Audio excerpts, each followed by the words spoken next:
So with the release of Chapter 79 of Boruto now being truly official in America, everybody who at least reads the manga knows that Boruto is now enemy number 1 of Konoha, as Ada used her charm Shinjutsu to rewrite the memories of everybody on Earth to believe that Kawaki was actually Kawaki Uzumaki, the son of Naruto, while Boruto was the outsider who killed Naruto, leading fans of the Naruto universe all across the world to speculate what the future holds for this franchise, as we are now officially only 1 chapter away from the time skip. But this reversal of fate for Boruto and Kawaki has left fans with more questions than answers. And one of the biggest and most pressing questions in that arsenal of questions is, who will Boruto train with? So I've already made a video talking about Chapter 79 and who I believe that Boruto will train with. However, my theories were speculative and barely researched at all. Upon further analysis and after getting a few dozen emails about it, I've realized the true person that Boruto will be training with during this time skip. So for those of you who only like when I talk about Naruto and not Boruto, I have great news for you. Because today we're not necessarily talking about Boruto, no.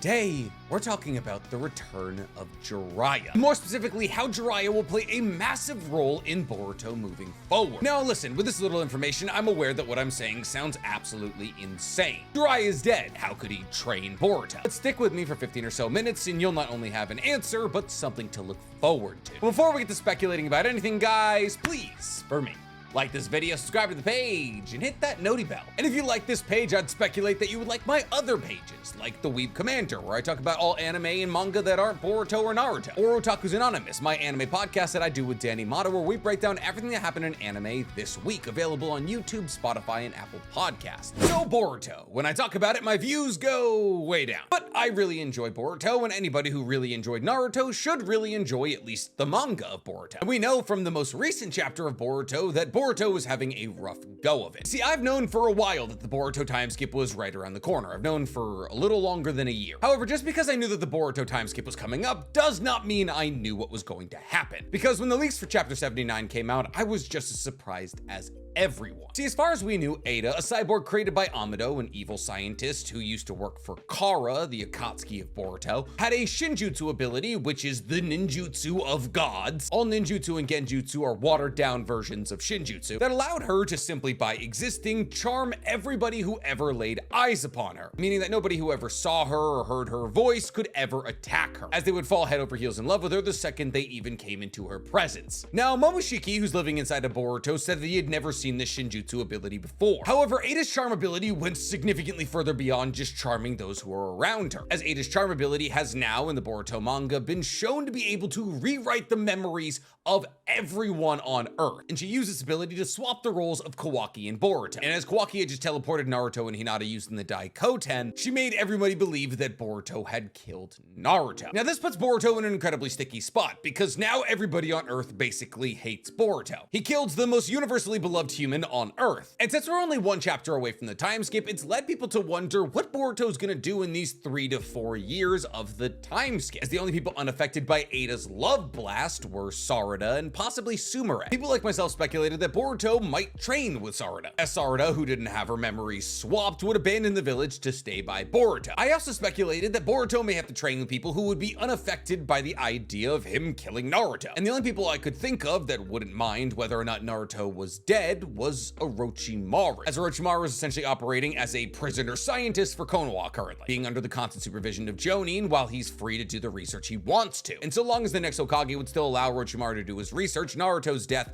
wouldn't weigh that heavy upon him. The reason that I believe that Boruto would train with Orochimaru is because I believe that Kishimoto was trying to make a parallel between Boruto and Sasuke, specifically with a manga panel where Boruto is standing in front of all of the people in Konoha who now hate him, which seemed very artistically similar to the panel where Sasuke is looking at all of the people that love Naruto while he's standing alone. However, after sitting on it for a little bit and reading the 24 emails in my email, I've realized that the parallel is not being drawn to Sasuke. Therefore, the person that Boruto will train with isn't Orochimaru. No, the parallel is being drawn to Naruto. See, Boruto has lived a relatively blessed life. I mean, not really, he's 12 years old and he has a demon god living inside of him that's trying to take over his body and make sure that he eats a chakra fruit that wipes out the entirety of the earth so that demon god can re-manifest. It's not exactly what I would wish upon my 12-year-old, but everything prior to Boruto acquiring the karma marking from Momoshiki was relatively blessed. Boruto was the child of Himawari and Naruto. and was born a ninjutsu, taijutsu, and genjutsu genius. And considering the fact he came from one of the most powerful women on Earth and the most powerful man on Earth, that's not surprising. Because of this, in the early days of Boruto didn't really believe in hard work because he didn't have to work hard for anything. Not only was his family incredibly rich and his father ran the village, he was also just talented. However, Boruto's true character development happens during the Chunin exams and basically everything that happens after that, as Boruto is forced to work hard to master things like the Rasengan, the Vanishing Rasengan, mastering his karma marking, dealing with the guilt of stabbing out Sasuke's eyeball, which has all led Boruto to be a relatively well-rounded character. Except Boruto, even after all he's been through, still lacks one thing. Well, I don't know if lacks is the correct word, but hasn't experienced one thing. Regardless of the amount of things that Boruto has had to endure, he has always had people around him. Mitsuki loves him, Sarada and Sumire have a crush on him, he has 2 loving, alive parents, he has a little sister, and he got a brother. Not to mention Boruto has always been incredibly popular with all of the other Konoha 13 children. Boruto has never dealt with the isolation that Naruto had to go through, and thus Boruto has never truly come to understand the level of pain and hard work it took for Naruto to become the man he was. That is, until now. See, Boruto is now despised, much in the same way that Naruto as a young child was despised for having Kurama inside of him. And that hate that Boruto was feeling had only really been felt by Kawaki, as Kawaki hated Boruto for the entity living inside of him, Momoshiki, as Kawaki wants to eliminate every Otsutsuki because they pose a threat to Naruto. But feeling that hatred from one person and feeling that hatred from everybody you know are massively different things. And while the hatred that everyone feels for Boruto currently doesn't revolve around Momoshiki, but rather that he killed Naruto, hate is still hate at the end of the day. And thus, once again, the parallel isn't being drawn between Boruto and Sasuke, but Boruto and his own father. And who was one of the most important people in showing Naruto that he wasn't hated, that he wasn't alone, that he had people on this planet who genuinely cared about him? Jiraiya. Well, obviously there was other people in the tapestry that allowed Naruto to feel loved, like Kakashi, Team 7, Iruka. I think we can all agree that Jiraiya, maybe outside of Iruka, was the most important person in Naruto's life. So what if instead of going to train with Orochimaru,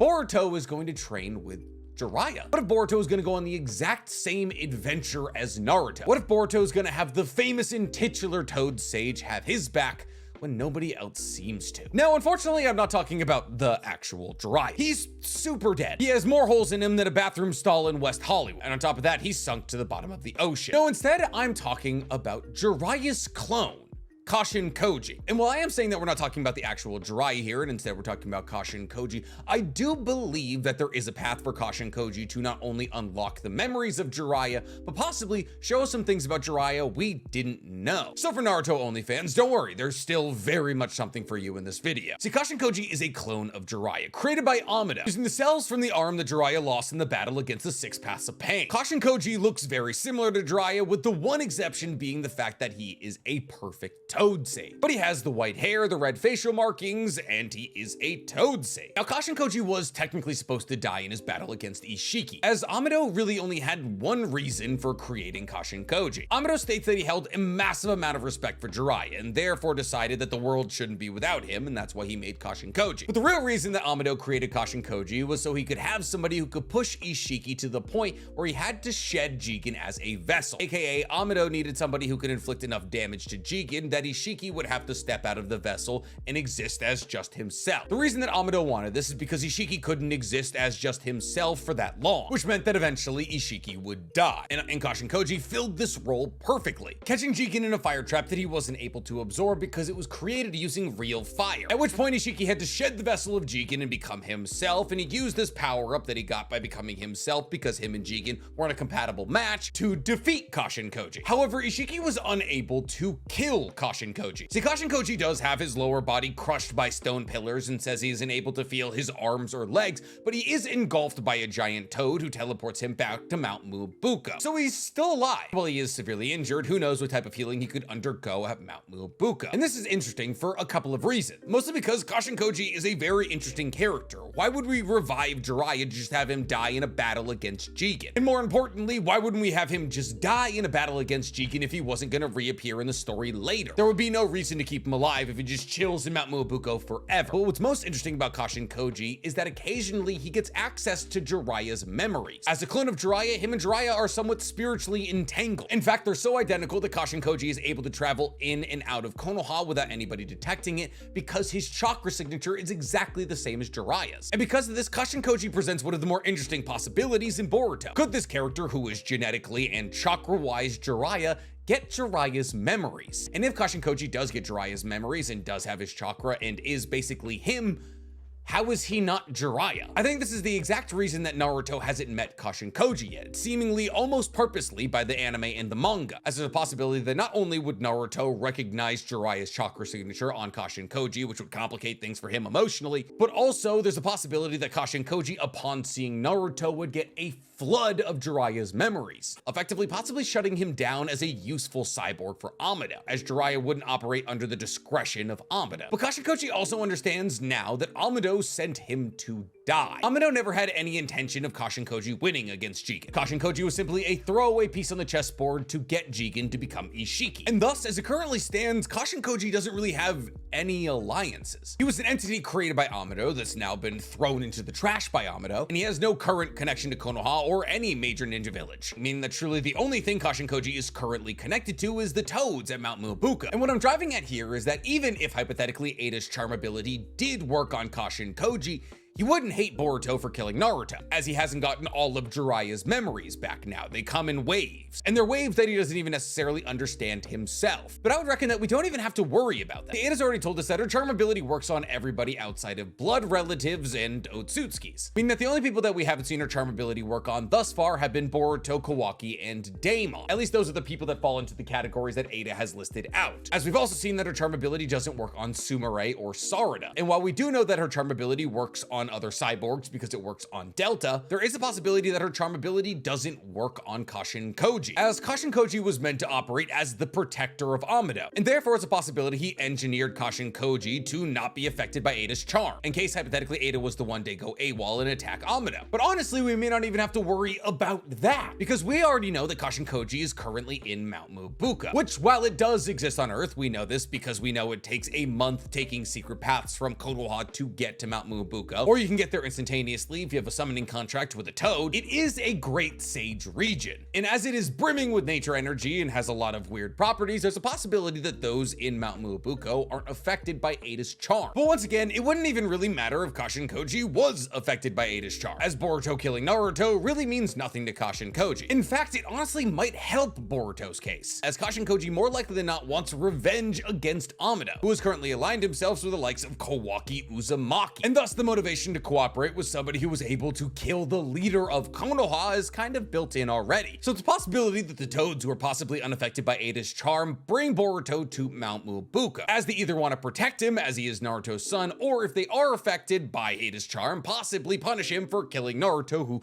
they all love. But regardless of how it happens, Boruto and Kashin Koji end up together, and these two coming together is pivotal for both of their growths. See, Boruto would now have somebody who's on his side, while Kashin Koji would have somebody very similar to Naruto who would possibly reactivate the memories he had as Jiraiya. As Kashin Koji is training Boruto, it would put him in similar situations that Jiraiya and Naruto were in, which would not only possibly give us a look behind the curtain of the 3 years that Naruto and Jiraiya spent together training that we know next to nothing about, but would also bring forward a flood of memories for Kashin Koji that would slowly turn him into Jiraiya. It would also bring up a very interesting conversation around the identity of Kashin Koji, as he has been his own person for a significant amount of time, but as these memories of a past life flood to him, does that change who he is? And this is genuinely the most interesting thing I think Kishimoto could do with the time skip. Kashin Koji battling an identity crisis, while Boruto tries to get powerful enough to take back Konoha from Kawaki. Otherwise, genuinely, Kashin Koji's existence makes no sense to me. He appeared as an inner Ankara, he was a bad guy for a little bit, and then it was revealed he was a good guy because Amida was a good guy. And now he's battling against Jigen, and he manages to pull Ishiki out of Jigen, and then he gets crushed? You're telling me you invoked the name of Jiraiya, one of the most beloved characters in all of Naruto, to have him exist for what, 20 or 30 canon chapters, just to have him pseudo lose against the real bad guy and get teleported to Mount Mubuka for nothing? Kashin Koji's existence in Boruto has always been building up towards something significantly greater, and that thing is most likely him finding his true identity built into his very cells